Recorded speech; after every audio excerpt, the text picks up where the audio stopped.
Party നേതാവിന്റെ കൊടും ക്രൂരത. സംഭവം കണ്ണൂരിലെ പാർട്ടി ഗ്രാമത്തിൽ. പിടിച്ചെടുത്തത് പാർട്ടിയുടെ പേരിൽ. 6 ഏക്കർ ഭൂമിയും കെട്ടിടങ്ങളും സ്വന്തമാക്കി ഇവ വിറ്റ് നേതാവ് പണമാക്കി. അല്ലേ, ഞാൻ പറഞ്ഞല്ലോ, പാർട്ടി എന്ന് പറയുന്നത് എനിക്ക് മാർക്സിസ്റ്റ് കമ്മ്യൂണിസ്റ്റ് പാർട്ടിയെ സംബന്ധിച്ചിടത്തോളം ഏറ്റവും കൂടുതൽ താല്പര്യമാണ്. ഞാൻ വൈക്കമാണ് എൻ്റെ അമ്മയുടെ വീട്. അവിടെ ഇവർ മാർക്സിസ്റ്റ് മാത്രമേ ഉള്ളൂ.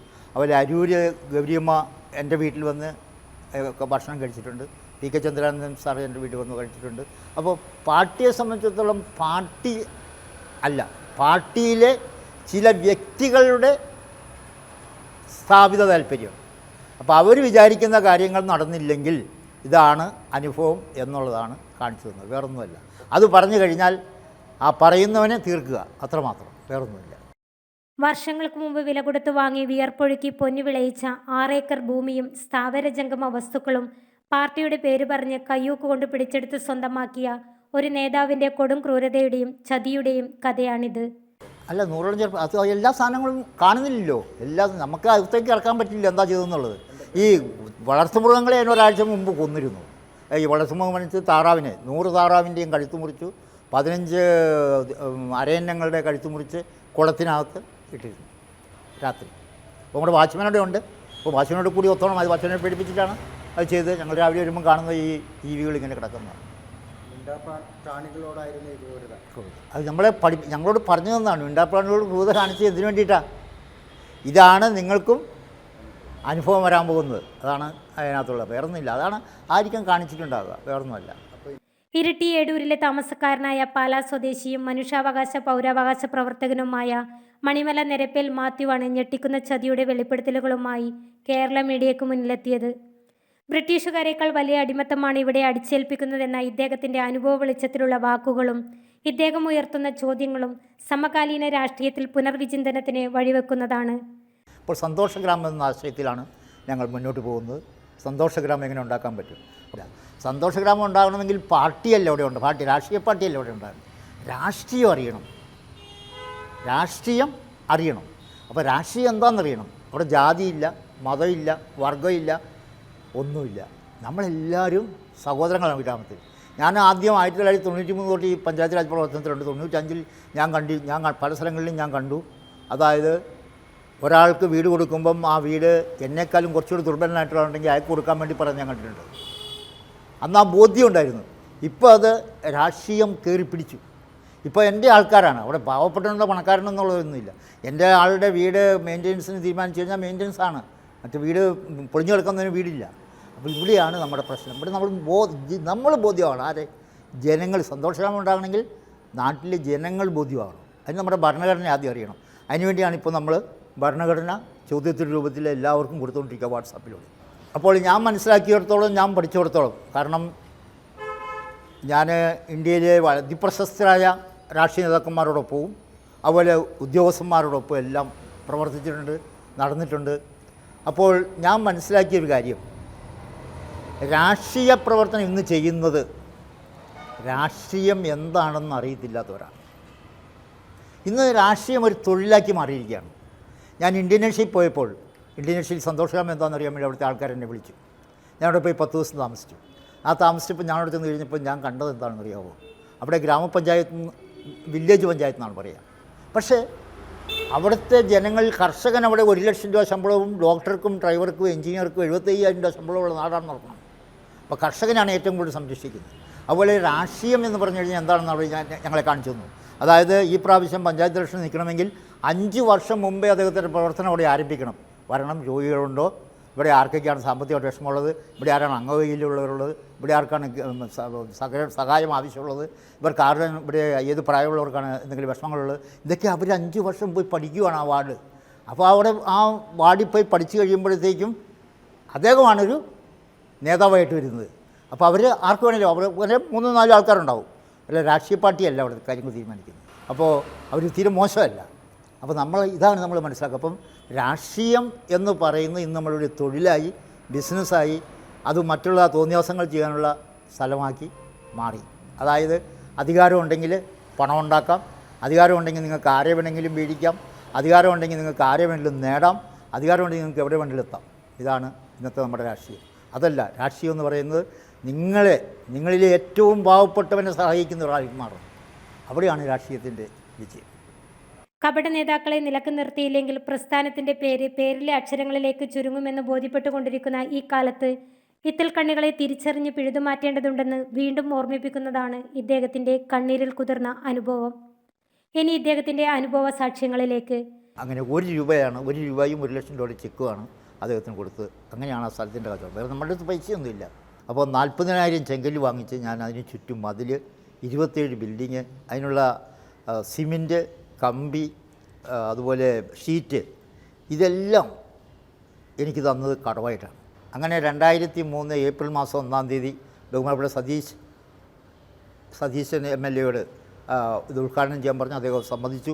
പക്ഷേ ഉദ്ഘാടന ദിവസം രാവിലെ ഒരാളിനോടൊന്ന് പറഞ്ഞു, സതീശൻ MLA വരത്തില്ല. ഞാൻ വെച്ചാൽ എന്താ, അത് അദ്ദേഹത്തിൻ്റെ നിയമമണ്ഡലമല്ല, ഈ നിയമമണ്ഡലം പയ്യന്നൂരാണ്, അപ്പോൾ അതുകൊണ്ട് വരില്ല.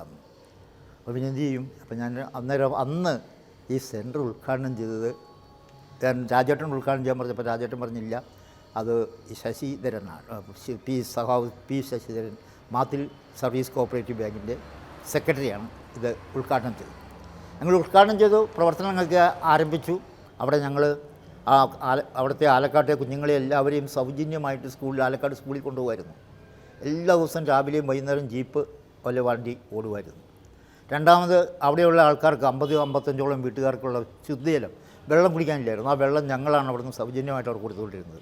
5000 പുസ്തകങ്ങൾ, നല്ല ലൈബ്രറി ഉണ്ടായിരുന്നു. ആർക്കു വേണമെങ്കിലും വന്ന് പുസ്തകം വായിക്കാം, പഠിക്കാം, എല്ലാം ചെയ്യാമായിരുന്നു. അതിന് പുറമെ പച്ചക്കറിയും പാലും മുട്ടയും എല്ലാം ഞങ്ങളവിടെ ഉണ്ടാക്കുന്ന എല്ലാ സാധനങ്ങളും നാട്ടിലെ ആൾക്കാർക്ക് മാർക്കറ്റിൽ കിട്ടുന്നതിലും കുറഞ്ഞ വിലയ്ക്ക് അവിടെ അതെല്ലാം ജൈവ വസ്തുക്കൾ കൊടുത്തിരുന്നു.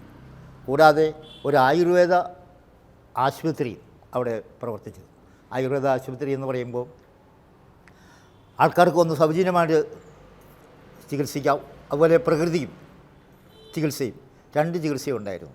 അവിടെ തെങ്ങുണ്ടായിരുന്നു, മാവുണ്ട്, 27 തരം മാവ്, വ്യത്യസ്തമായ 27 തരം മാവ്. പീലിക്കോട് ഫാമിൽ നിന്ന് അവിടുന്ന് പ്രൊഫസർ വന്ന് ഒരു ദിവസം ക്ലാസ് എടുത്തപ്പോൾ അദ്ദേഹം പറഞ്ഞു, ഞാൻ തരാം 27 തരം 27 തരം മാവുകളോട് വെച്ച് പിടിപ്പിച്ചിരുന്നു.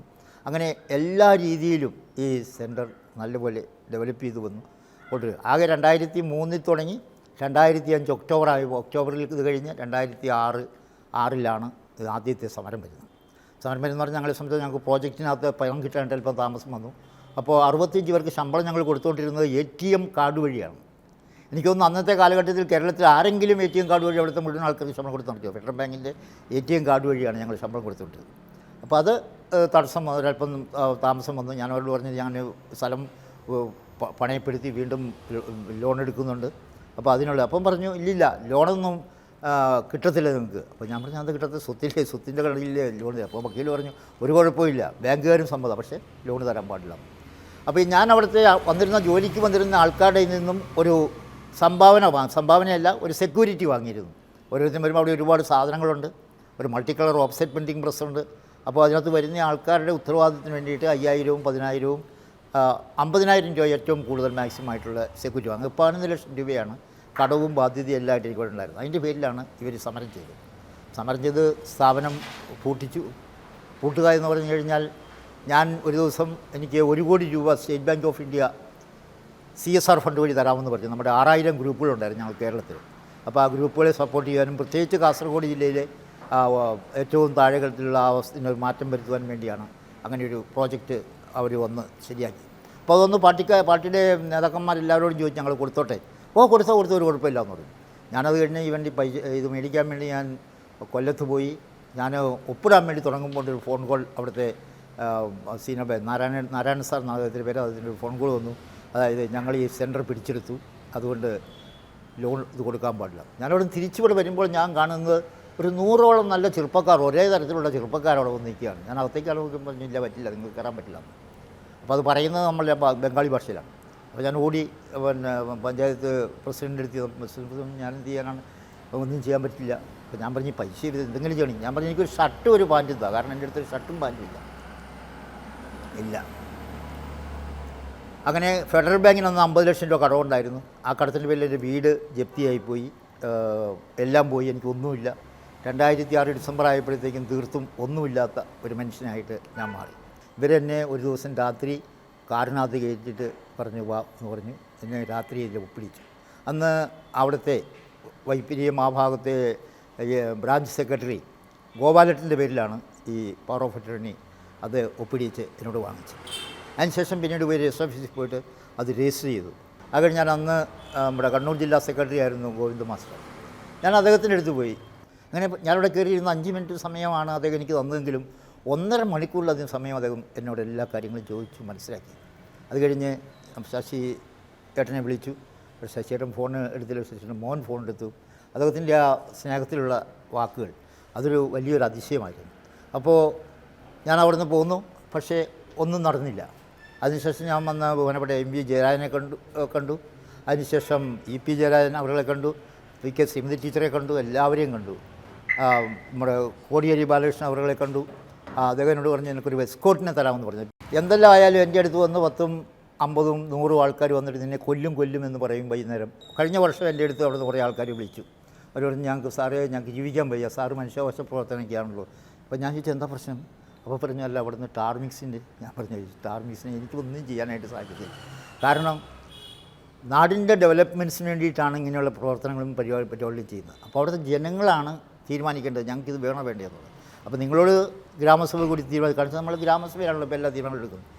അപ്പോൾ അതൊന്നും ഉണ്ടായില്ല സാറേ, ഞങ്ങളെ അവിടെ ഒരു ഗ്രാമസഭ കൂടി ഞങ്ങൾ പിടിച്ച് പഞ്ചായത്തിലേക്ക് കൊണ്ടുപോയി അങ്ങനെയാണ് ചെയ്തതെന്ന്. ഇത്ര സ്ഥലം 4 കോടി രൂപയ്ക്ക് എനിക്ക് രണ്ടാമതും തരാമെന്ന് പറഞ്ഞ് ആൾക്കാർ വന്നു. 2019 4 കോടി രൂപ തരാമെന്ന് പറഞ്ഞു. പ്രിയ എനിക്കുള്ള ഞാൻ പറഞ്ഞു എനിക്ക് വേണ്ട, ഈ സ്ഥലം വളരെ എന്നോട് പറഞ്ഞ് മേടിച്ച് തരാമെന്ന് പറഞ്ഞു. പക്ഷേ ഞാനവിടെ എങ്ങനെയാണ് പോയി പ്രവർത്തിക്കുക? ആ നാട്ടിൽ ഒരാളും പട്ടിണി കിടന്നിട്ടില്ല, ഒരാളും വിഷമത്തിൽ കഴിഞ്ഞിട്ടില്ല. രോഗികളായിരിക്കുന്നവരെ ആശുപത്രിയിൽ കൊണ്ടുപോയി ഞങ്ങളുടെ വണ്ടിയിൽ സൗജന്യമായിട്ട് കൊണ്ടുപോയി. സ്കൂളിൽ കുഞ്ഞുങ്ങളെ കൊണ്ടുപോയി കുടിക്കാനുള്ള വെള്ളം ഞങ്ങൾ അവർക്ക് കൊടുത്തു, ആശുപത്രി കൊടുത്തു, പാലും മുട്ടയും എല്ലാം ചെറിയ വിലയ്ക്ക് കൊടുത്തു, പച്ചക്കറികൾ ഞങ്ങളുണ്ടാക്കുന്നതെല്ലാം അവിടെ കൊടുത്തു. അതിന് പുറമെ 40 പാവങ്ങളെ മാനസികമായിട്ടുള്ള ആൾക്കാരെ അവിടെ താമസിപ്പിച്ച് അവർക്ക് ഭക്ഷണവും എല്ലാം കൊടുത്ത് അവരെ ഞങ്ങൾ സംരക്ഷിച്ചു. ഇതാണ് ഞങ്ങൾ ചെയ്ത തെറ്റ്. ഇദ്ദേഹം ഉയർത്തുന്ന കുറേ ചോദ്യങ്ങളുണ്ട്. കുറേ പേർക്ക് തൊഴിലും മാന്യമായ ശമ്പളവും കൊടുത്ത് ഒരു നാടിൻ്റെ പട്ടിണി അകറ്റാൻ ശ്രമിച്ചതാണോ താൻ ചെയ്ത തെറ്റെന്ന് മാത്യു ചോദിക്കുന്നു.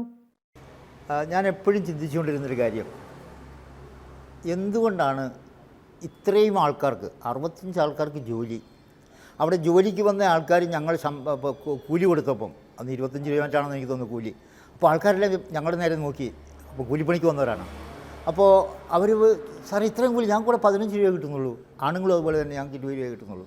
അപ്പോൾ ഞങ്ങൾ പറഞ്ഞ് 25 രൂപ. 2 ദിവസം കഴിഞ്ഞപ്പോൾ പാർട്ടിയുടെ അവിടുത്തെ ലോക്കൽ സെക്രട്ടറി വന്നു. അത് പൈസ നിങ്ങൾ ഇനി കൂലി കൊടുക്കുന്നത് ഞങ്ങൾ വഴി കൊടുക്കാൻ പറ്റുള്ളൂ എന്ന് പറഞ്ഞു.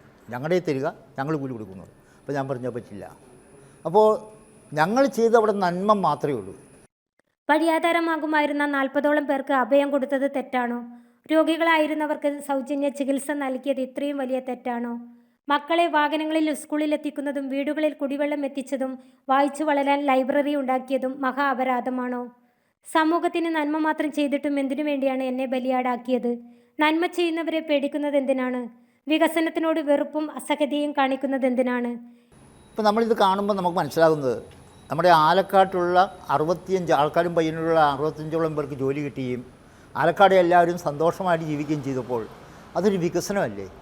അപ്പോൾ ആ വികസനത്തിലാണ് അസഹിഷ്ണുത.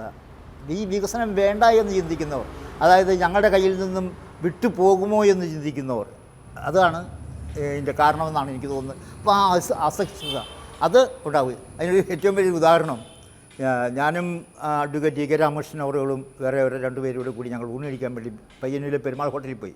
ഈ സംഭവത്തിന് ശേഷം 1 വർഷം കഴിഞ്ഞിട്ടുണ്ടാകും.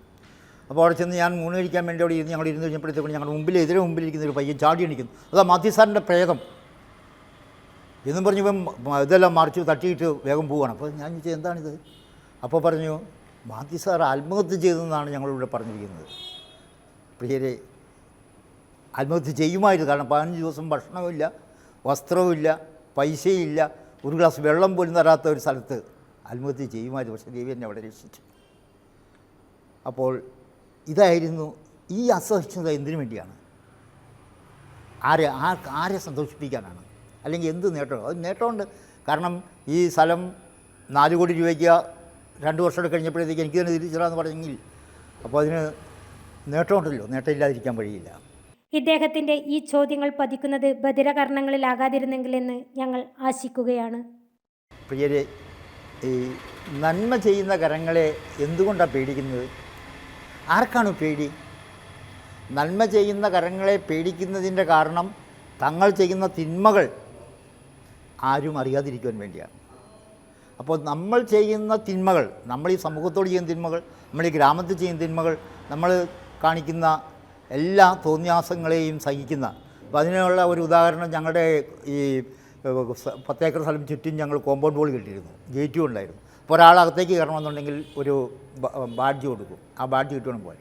പക്ഷേ ഒരു ദിവസത്തെ ഒരു പ്രശ്നം അതായിരുന്നു. കാരണം ഞങ്ങളുടെ പാർട്ടിയുടെ നേതാവ് എന്ന് പറഞ്ഞ് ഞങ്ങൾക്ക് ബാഡ്ജ് തന്നു. ഞങ്ങൾ ഏത് വീട്ടിൽ കയറി ചെല്ലുന്നതിനും ഞങ്ങൾക്ക് ബാഡ്ജ് വേണ്ട, ഒന്നും വേണ്ട, ഞങ്ങൾ ഏത് പാതിരായ്ക്കും കയറി ചെല്ലും എന്ന് ഞാൻ പറഞ്ഞു. പറ്റില്ല, കാരണം ഇവിടെ 100 പേര് 40 പേര് താമസിക്കുന്നുണ്ട്, 10-60 പേര് ട്രെയിനിങ്ങിനുണ്ട്, 10-65 പേര് ജോലിക്കാരുണ്ട്. അപ്പോൾ ഇത്രയും ആൾക്കാരുടെ ഇടയിൽ നിങ്ങൾ വരുന്ന നേരത്തെ നിങ്ങളെ ആരെങ്കിലും അറിയണമെങ്കിൽ ഇത് വേണം. അപ്പോൾ ഇതാണ് ഇവിടുത്തെ പ്രശ്നം. അപ്പോൾ ആ അടിമത്തത്തിലേക്ക്, അതായത് പണ്ട് നമ്മൾ ബ്രിട്ടീഷുകാരുടെ അടിമയാണെന്ന് പറഞ്ഞു, ഇപ്പം നമ്മൾ അങ്ങനെയാണോ? അല്ല എന്നാണ് ഞാൻ എൻ്റെ 74 വയസ്സിനിടയ്ക്ക് ഞാൻ കണ്ട ഏറ്റവും വലിയ സംഗതി. ഇപ്പം നമ്മളാണ് ബ്രിട്ടീഷുകാരെക്കാളും വലിയ അടിമത്തത്തിൽ കഴിയുന്നത് എന്നാണ് എൻ്റെ വ്യക്തിപരമായ അഭിപ്രായം. News desk, Kerala media.